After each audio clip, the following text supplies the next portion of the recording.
Veschanan el Hashem Oisai Lemor, and he supplicated Hashem at that moment, saying, this is a mispalio. The root of the word Eschanan means he sought out Hashem's graciousness. When you say a person is gracious, I mean, even though you're undeserving, nevertheless, by the grace of that person, or by the good grace of Hashem, Hashem doesn't need the case. Eschanan echinun b'chomoko eloshin matnas chinom. Moshe Rabbeinu sought a matnas chinom, meaning the basis for his tefillah was that even though he's not worthy, he's asking Hashem to offer him his kindness. Api sheishlam tzadikim litlos b'maseim hatovim. Although tzadikim could attribute their supplication to their worthiness, to their good deeds, but they only ask from Hashem that to give him something which is gratis. Hashem said to Moshe Rabbeinu after the Chet Egel, I will be gracious to the one who I will be gracious to.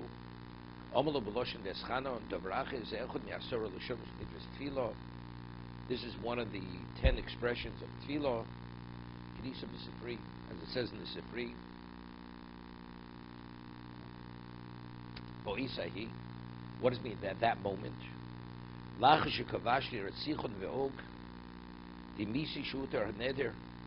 Since the conquest of Sichon and Og is the partial entry into Eretz Yisrael, because it assumed the same status as Eretz Yisrael, so he thought maybe the neder already is annulled. So therefore, if the neder is annulled, it doesn't mean fully annulled. If it's annulled, you don't have to ask to go in.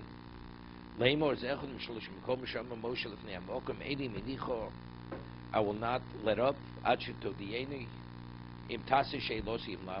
until you inform me whether you're going to respond to my request or not.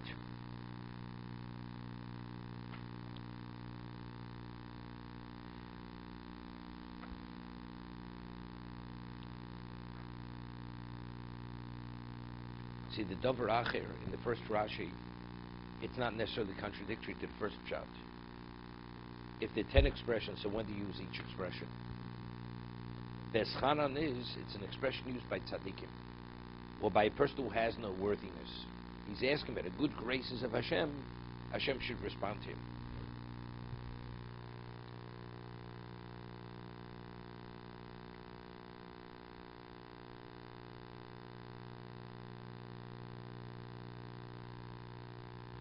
Hashem Elokim. Hashem is what?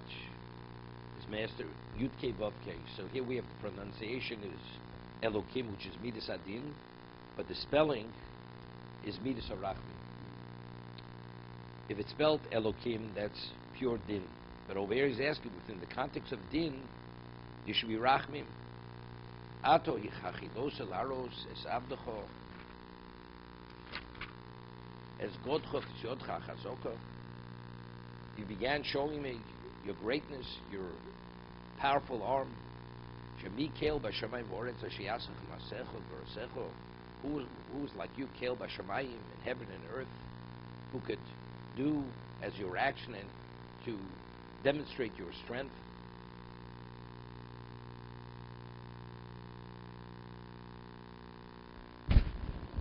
It's interesting. We had in last week's parsha. When did Moshe become known to the world? When did the fear of Moshe come upon the world? It says Rashi in last week's parsha brought the two people Hashem stopped the sun in the middle of the sky. For Moshe Rabbeinu, for Yeshua ben Nun. And he says, now I'm beginning Hochel Teis Pachtor. I'm beginning that the fear of you will be on the world. When was that? At the time of Og and Sichon and Og.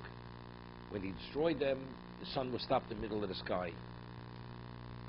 Until now, that he destroyed Mitzrayim, Ekri Shamsov not. At this moment, so you think, why is it so important that Moshe's renown should be known to the world? Right? at this particular conquest. Evidently, maybe it has relevance to his going into Eretz Yisrael, right? If he's only short-lived, he destroyed Sichon and Oaks, it's over. Anochi hochel teis pachtachal, right? I'm beginning to put your fear, your dread on the world. Right? Here. Hayom hazeh hochel teis pachtachal yirosch al pnei ha'amim tachskol hashamayim. Sheyishmut shimacho, they will hear your name, v'rogzu b'cholu b'panecho, and they'll be frightened. Chofei. Lomat she'omdo, v'fi she'omdo chamo l'Moshe b'yom milchemes og, v'no da'ado v'tachskol hashamayim. Right?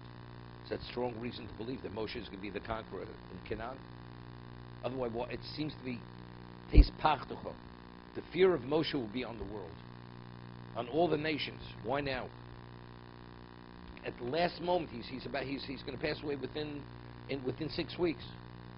Less than 6, 5 weeks. Right? Within 5 weeks, Moshe is passing away, and at this moment, I will put the fear and the reverence of yourself on the whole world, because they will know who you are, because the sun stopped in the middle of the sky. Why now? The other point. Jesse, what do you say?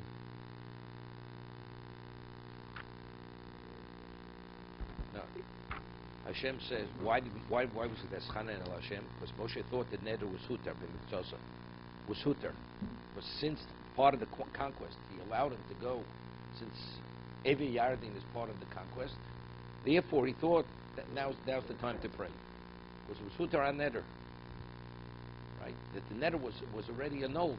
The Neder is annulled. Now we can pray. Maybe Hashem will let him in. Hashem says, "You're reading it wrong." So I'm just pointing out last week's parsha. When did Hashem allow Moshe's fear and dread come upon the world? At this time, right? At the war of Og. When he destroyed old, the world knew who Moshe was, because he stopped the sun in the middle of the sky.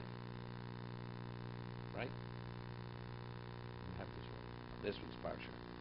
Beis Chafei. Hayom hazeh ochel teis pachtochav yiroscho al pnei ha'amim tachas kol hashamayim asher yishmu shemachov rogzu b'chol b'panecho. Beis Chafei. This week's parsha.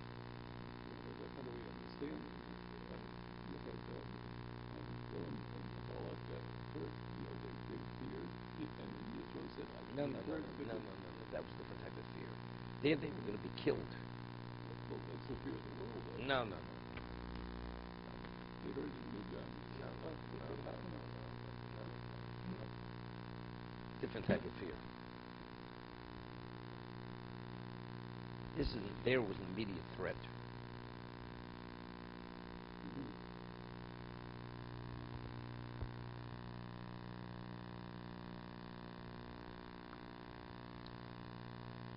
See what I'm saying? This is the end of Moshe's life. But yet, when he destroyed Og, he first destroyed Sichon, then Og. When he destroyed Og, Hashem made the sun stop in the middle of the sky, that the world should know who Moshe Rabbeinu is.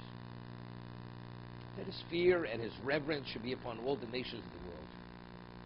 As it says, Yishmut Shimacho v'rogzu v'chodu b'panecho.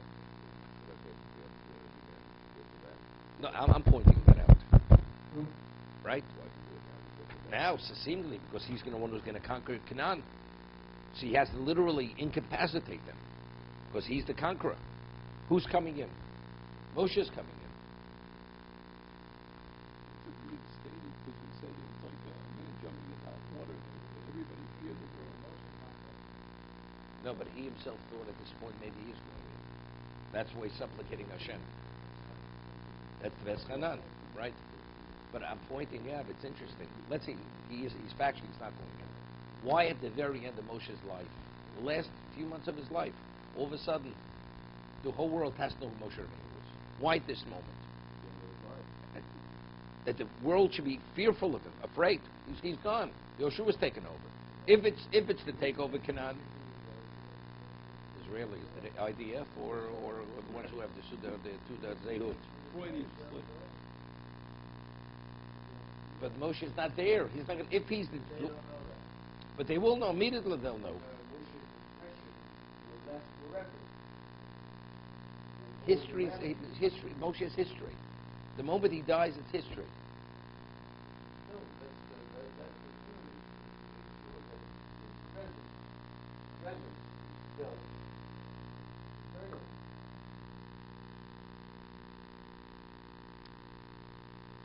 Reverence. It's pachta. Pachta is physical fear. Yirosh is reverence. Then it says Yishmu Shimach of the Rogzu. Rogzu means they become angry. When a person becomes frustrated, he becomes angry. Rogzu v'chodu mipanecho. How do we know that Moshe wasn't going to Eretz Yisrael? No, I'm saying that's part of the reason why Moshe Rabbeinu thought that maybe the netter was annulled. That's why he started to pray. If Hashem is causing the world to fear him and to tremble from his presence, that's part of the reason. It wasn't just the conquest. It's at the time of the conquest, what did Hashem say to Moshe? The sun will stop middle of the sky, so the world should know who you are. So Moshe asked himself, for what reason? Evidently, to incapacitate Canaan, because I'm going in. That's why he thought. Maybe he's going in for that reason. This only re-emphasized this point. And that Hashem says, you're not going in. So now the question is, okay, after that, so why did he? So I was thinking, the Gemara says that Pnei Moshe, Pnei Chama, Pnei Yeshua, Pnei Levana. Yeshua wasn't like another person. Yeshua was a continuation of Moshe Rabbeinu. He was a reflection of his Rebbe. So it started with Moshe Rabbeinu. Even though Hashem caused the sun should stop for Yeshua also in the middle of the sky. Right? It's possible. Emek Ayolon, right? When he fought the battle, the sun stopped in the middle of the sky also. So the world knew the same thing. He repeated. Emek Ayolon. What was Emek Ayolon? It wasn't Yericho.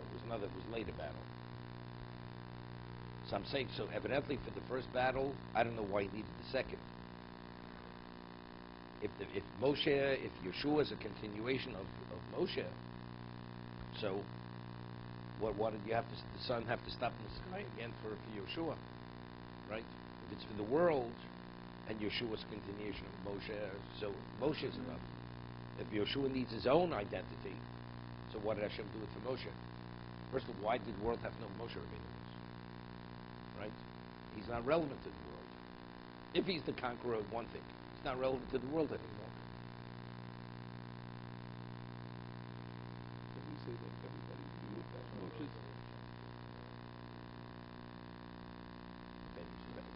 Depends on the leadership. Depends on the leadership.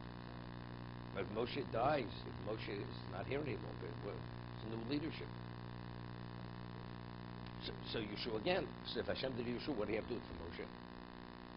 What do you have to do it for Moshe? If he did it for Yeshua, it already establishes Yeshua to be that special person, right?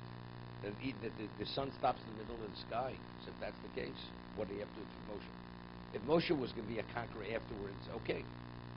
Why was it important for the world to know who Moshe was?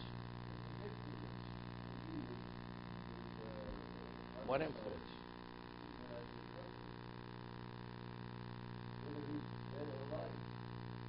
But the conquest has no relevance anymore. But can you see it's a reinstatement that after before Amalek attacked, the world knew in certain the miracles, he was splitting the sea, and everybody knew they were afraid. And then Amalek came and diminished. So now it's a reinstatement. It's a reinstatement that Moshe is powerful. Yeah, but it's not Moshe. It was who Klal Yisrael was. Right. No, it's not. It's not a reinstatement. It's not a reinstatement. They were afraid to start up with Klal Yisrael. This is the leadership. It says, Miponecho. They'll be fearful of you, not Klal Yisrael. But he is. No. Yishmu Shimacho. They will hear your name, not who the Jews are. It's your name.